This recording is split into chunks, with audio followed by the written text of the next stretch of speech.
Okay sir, JEE advance 2025 paper 1 question number 4. एक matrix दिला आहे P.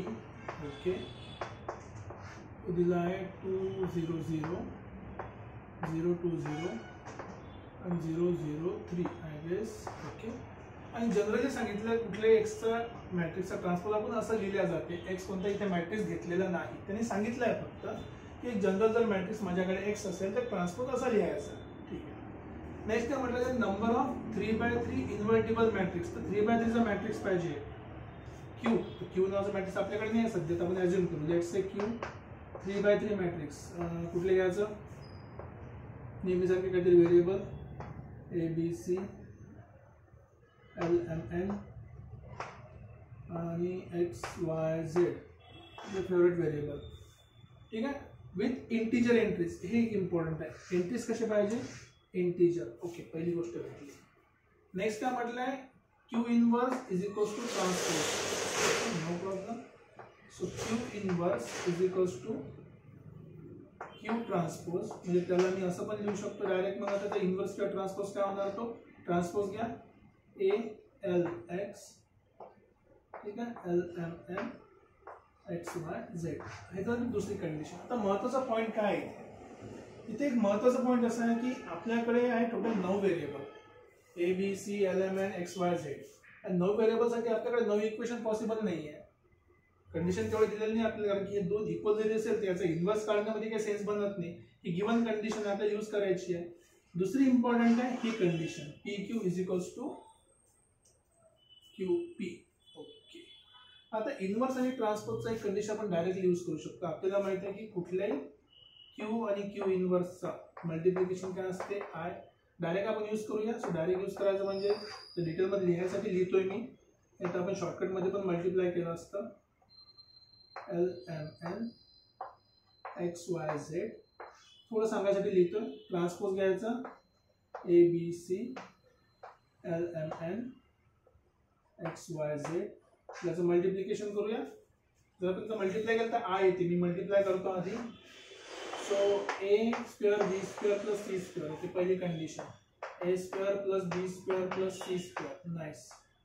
Next AL BM CN. AL plus BM plus CN. ठीक आहे. Next परत AX plus BY plus CZ. आणि खालच्या मॅट्रिक्स मध्ये नंबर लिहायचे असेल तर बघा A सोबत A मल्टिप्लाय झालं, याच्यासोबत हे मल्टिप्लाय झालं तर मी डायरेक्ट लिहू शकतो L square plus M square plus N square आणि इथे X square plus Y square plus Z square. ठीक आहे, ही व्हॅल्यू खाली पण येणार. बघा एक एक गोष्ट करून घेऊ आपण. हे आणि हे इथे झालं AL plus BM plus CN. थोडं लिहायला वेळ घेतो मुद्दाम मी, बाकी काही नाही. LX plus MY plus NZ. इथे पण काय येणार आहे? LX plus MY plus NZ. ठीक आहे, स्क्वेअर आहे. आणि इथे येणार आहे शेवटी AX plus BY plus CZ. आणि दिस इक्वल्स टू इनवर्सनं मल्टिप्लाय केलं तर आपल्याला भेटते 1 0 0 0 1 0 0 0 1. ओके, दोन गोष्टी आपल्याला मिळाल्या इथे. No problem. आता येऊ आपण. ही इन्फॉर्मेशन सध्याच यूज नाही करायची, आपल्याला फक्त लिहून ठेवायची. कारण की इथे सॉल्व्ह करत बसलो तर आपल्याकडे 9 इक्वेशन तसेच बनले. 9 इक्वेशन सॉल्व्ह नाही करायचे असते. आपण दुसरी इन्फॉर्मेशन घेऊ. PQ is equals to QP. Okay, ही इन्फॉर्मेशन घेऊ. P किती आहे? 2 0 0 0 2 0 0 0 3. Q आपण काय घेतलं आपल्याला माहिती आहे ABC LMN आणि XYZ. जवळपास आता येथे तुम्हाला गोष्ट सांगतो मी, जी जवळपास कोणी पण टीचर जर मॅक्झिमम टीचर जे सॉल्व्ह करतील ते सेम मेथड यूज करणार. कारण की आपल्याला इथे नंबर ऑफ पॉसिबल सोल्युशन पाहिजे. म्हणजे या प्रत्येक एलिमेंटचे आपल्याला व्हॅल्यूज पाहिजे एक्झॅक्ट काय आहेत. आणि व्हॅल्यूज काढण्यासाठी जेवढे इक्वेशन बनतील तेवढं चांगलं आहे.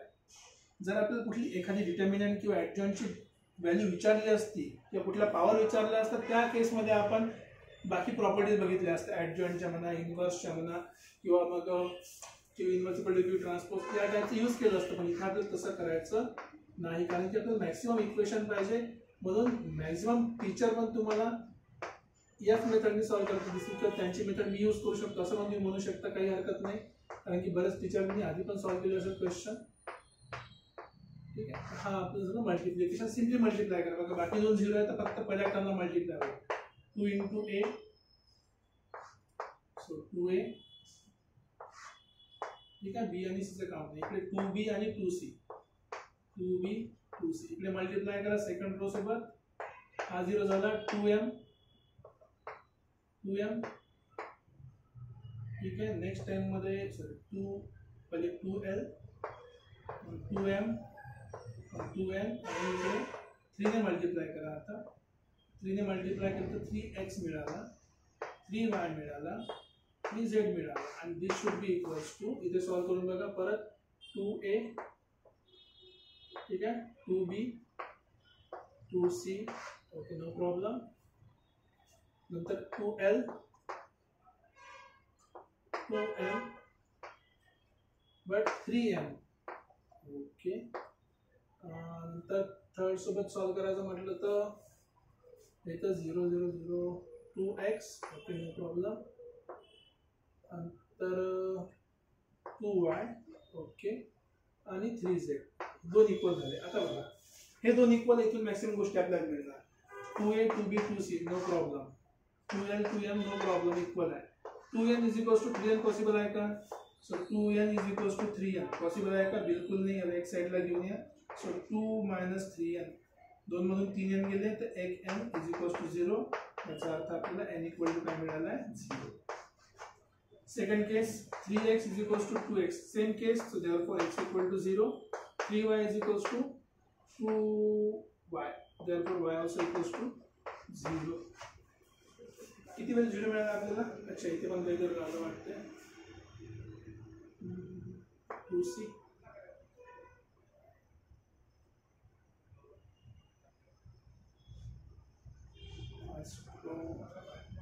इकडे 3c मल्टिप्लाय करून बघा.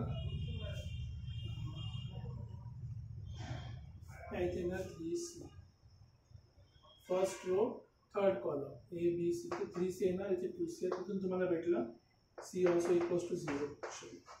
सो कोणकोणत्या व्हॅल्यू भेटल्या त्या आता मी मॉडिफाय करतो. इथे बघा x0, y0, c0, m0, दुसरं काही ऑप्शन आपल्याला आहेच नाही. आता हे आपलं याचं काम संपलं. याच्या व्यतिरिक्त आपण इथे काहीच नाही करू शकत. बाकी इक्वेशन सगळे इक्वल आहे. A B C L M, sorry A B L M आणि झेड चे तुम्ही कोणते व्हॅल्यू घेऊ शकता. आता 5 व्हेरिएबल आहे. त्या 5 व्हेरिएबलचा यूज करून आपल्याला 5 इक्वेशन काढायचे. चला ठीक आहे. पहिल्या इक्वेशन मध्ये c इक्वल टू 0 आहे. a square plus b square equals to किती पाहिजे? साइड बाय साइड इक्वल करा. This should be equals to 1.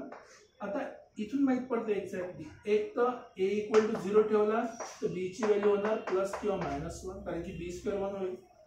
जर तुम्ही b इक्वल टू 0 ठेवला तर a ची व्हॅल्यू किती होणार? प्लस किंवा -1. That's it. ठीक आहे. लास्ट मध्ये येऊया. x square plus y square plus z square equals to 1 आहे. x 0 आहे, y 0 आहे, याचा अर्थ z स्क्वेअर इक्वल्स टू 1 आहे, म्हणजे z कन्फर्म आहे. z इक्वल्स टू किती आहे? प्लस -1. इथे काहीही चेंज नाही. सो z इक्वल टू आपल्याला मिळाला आहे प्लस -1. आता या 4 व्हॅल्यूज मध्ये सगळा खेळ आहे. 4 व्हॅल्यूज मध्ये सगळा खेळ आहे. ठीक आहे. 4 व्हॅल्यूज मध्ये सगळा खेळ आहे म्हणजे कसं? एकदा a 0 ठेवला तर b चे 2 व्हॅल्यूज मिळाल्या. आता इथेच थांबायचं का? नाही, कारण की आपल्याकडे आणखी एक रिलेशन आहे l m आणि n. ठीक आहे. बघा n 0 आहे, L square plus M square आहे. So L square plus M square equals to 1. आता इथे जर मी L0 ठेवला, M0 ठेवला तर परत याचं काहीतरी वेगळं होईल. आपल्याला याच्याकडे लक्ष द्यायचं. दुसरं कुठलं इक्वेशन? हे इक्वेशन यूज करू. चला ठीक आहे. की आपल्याला काय मिळालं? आणखी equation AL plus BM plus CN equals to 0 मिळाला. बघा C ऑलरेडी 0 आहे, तो AL प्लस BM करायचा आहे इक्वल टू 0. आता इथे आपल्याकडे फक्त 2 ऑप्शन आहेत. बघा कुठले? जर आपण a0 ठेवलाय ऑलरेडी, बघा a आपल्याकडे किती आहे? 0 आहे. a जर 0 झाला, b ची व्हॅल्यू +1 मायनस आहे, m ची व्हॅल्यू पण किती होणार? 0 होईल, कारण की टोटल 0 झालं ना. बघा हा a 0 आहे, बी ची value plus minus M equals to 0, म्हणजे एम इक्वल टू ऑलरेडी काय झालं इथे 0 झालं. इथे एक्स्ट्रा कुठले काम करायची गरज नाही.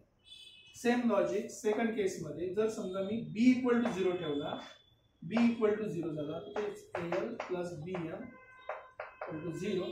बी इक्वल टू 0 ठेवला, ए ची व्हॅल्यू आता बी 0 ठेवला, ए ची व्हॅल्यू प्लस मायनस 1 आहे, एल इक्वल टू 0, म्हणजे एल किती कन्फर्म 0 झाला. Okay that's it. एवढंच आपल्याकडे व्हॅल्यू बघा कशा काय. याच्या दोन व्हॅल्यूज, याच्या दोन व्हॅल्यूज 4, याची किती अरेंजमेंट होणार 8 अरेंजमेंट. सेम लॉजिक इथे याच्या दोन व्हॅल्यूज, याच्या दोन व्हॅल्यूज आणि ह्या झाल्या 4, थोडं किती झाल्या 8 व्हॅल्यूज. म्हणजे आपल्याकडे टोटल 8 पहिल्या केससाठी आहे आणि 8 दुसऱ्या केससाठी आहे. ठीक आहे, 8 पहिल्या केससाठी आहे, 8 दुसऱ्या केससाठी आहे. आता कोणी म्हणत सर आम्ही इथे असं करतो ना की L0 ठेवतो M0 ठेवतो, नो प्रॉब्लेम. जेव्हा तुम्ही L0 ठेवणार तर M ची व्हॅल्यू प्लस मायनस 1 राहील, जेव्हा तुम्ही M0 ठेवणार तर L ची व्हॅल्यू प्लस मायनस. बघा ना इथे L इथे M इक्वल टू 0 ठेवला तर L ऑब्विसली किती झाला प्लस मायनस झाला 1, म्हणजे इथे 1 2 3 अशा डबल व्हॅल्यू आहे. इथे 1 2 आणि 3 च्या डबल व्हॅल्यू असं 2 × 2 × 2 8. सेम लॉजिक इथे पण प्लस मायनस 1 2 × 2 × 2 असे 16. म्हणजे ए ची व्हॅल्यू पहिल्या केसमध्ये जर तुम्ही याला प्लस मायनस 1 पकडला तर बी ऑटोमॅटिकली 0 होईल, आणि बी जर का 0 झाला या केसमध्ये म्हणजे ए ला ठेवला आपण बी 0 झाला, बी जर 0 झाला म्हणजे एल इक्वल टू 0 होईल. हा एल इक्वल टू 0 झाला, एम ची व्हॅल्यू किती होणार आहे plus minus 1. So basically 2 2 × 2 total झाले 8. सेकंड केसमध्ये परत आता ए 0 ठेवला तर बी प्लस मायनस 1 होईल, झेड ऑलरेडी प्लस मायनस 1 आहे. या केसमध्ये बी सोबत एम 0 झाला, एम 0 झाला आणि एल ची व्हॅल्यू भेटली प्लस मायनस 1. सो परत या केसमध्ये पण 2 × 2 × 2 असे 8 आपल्याला वेगवेगळे मॅट्रिक्स मिळाले. सो पहिल्या केसमध्ये 8 मिळाले, दुसऱ्या केसमध्ये 8 मिळाले, टोटल आन्सर झाला आपलं 16. तर असे 16 पॉसिबल मॅट्रिसेस आहे ज्याच्यासाठी this and this are applicable. So answer is answer number C 16. Question थोडा लेंदी वाटलाय, लेंदी आहे, पण हे सगळं डिपेंड करते की तुमचं मॅट्रिक्सचं कॅल्क्युलेशन किती फास्ट आहे, तुम्ही कुठले इन्फॉर्मेशन यूज करू शकता. आता प्रॉब्लेम बरेच वेळेस काय होतं मी सांगतो तुम्हाला, चुका काय होऊ शकतात. इथे आपला क्वेश्चनचा आन्सर संपला. आता आपण बघणार आहे की चुका काय होऊ शकतात जे आपण लिहिताना. चुकामध्ये सगळ्यात पहिली कंडिशन की या इक्वेशनचं तुम्ही फुल्ली युटिलाइज करणारच नाही, कारण की इन्व्हर्स आणि ट्रान्सपोज इक्वल लिहिला त्याचा फायदा काय. तो फायदा म्हणजे काय की दोघांचं मल्टिप्लिकेशन काय होते आय. मॅक्झिमम इक्वेशन पाहिजे कारण की मॅक्झिमम नंबर ऑफ एलिमेंट्स पाहिजे आपल्याला, आणि त्यांची आपण अरेंजमेंट करणार आहे. ठीक आहे. सेकंड इम्पॉर्टंट, तुम्ही a² + b² = c² ला एकदा 0 घेतला, मग याला का बरं नाही घेतलं l² m² = 1. तुम्ही दोन पैकी एक घेऊ शकता, दोन पैकी एक. दोन्ही जर तुम्ही सॉल्व्ह करत बसले ना काय होणार, याच्या दोन वेगळे व्हॅल्यू येणार, याच्यातून व्हॅल्यू येणार, तुम्ही 16 आणि 16 कडून 32 करणार. ते केव्हा पॉसिबल आहे जेव्हा हे दोघं एकमेकावर डिपेंडेंट नसते तर. पण जेव्हा तुम्ही इक्वेशन बघितली ते AL BM + CN किंवा इकडले यूज करा किंवा तिकडले कुठले यूज करा, ह्या व्हॅल्यूज काय एकमेकावर कशा आहे डिपेंडेंट आहे. म्हणून एकदा जर मी A किंवा B ची व्हॅल्यू ॲज्युम करून घेतली तर L आणि M तुम्हाला नेक्स्ट इक्वेशन मध्ये कन्फर्म भेटणारच. जर ते भेटले नसते तर तुम्ही L आणि M ची सेपरेट व्हॅल्यूज घ्या आणि मग तुम्हाला आणखी 16 मॅट्रिक्स भेटले असते, टोटल 32 झाले असते. पण या केसमध्ये A आणि B ची व्हॅल्यू फिक्स केल्याबरोबर मला L आणि M च्या व्हॅल्यू मिळत आहे म्हणजे मिळत आहे. सो A 0 तर B ची व्हॅल्यू प्लस मायनस 1 आणि Z तो ऑलरेडी प्लस मायनस 1 आहे तर M ची व्हॅल्यू 0 मिळाली. M जर 0 मिळाला तर L ची व्हॅल्यू प्लस मायनस 1 झाली. हे इथे हेच इक्वेशन परत यूज करतो आपण. ठीक आहे. तर अशा प्रकारे आपण हा क्वेश्चन सॉल्व्ह केलेला आहे. काही डाऊट असेल तुम्ही कमेंट सेक्शन मध्ये लिहा. बाकी परत भेटूया आणखी नेक्स्ट क्वेश्चन सोबत.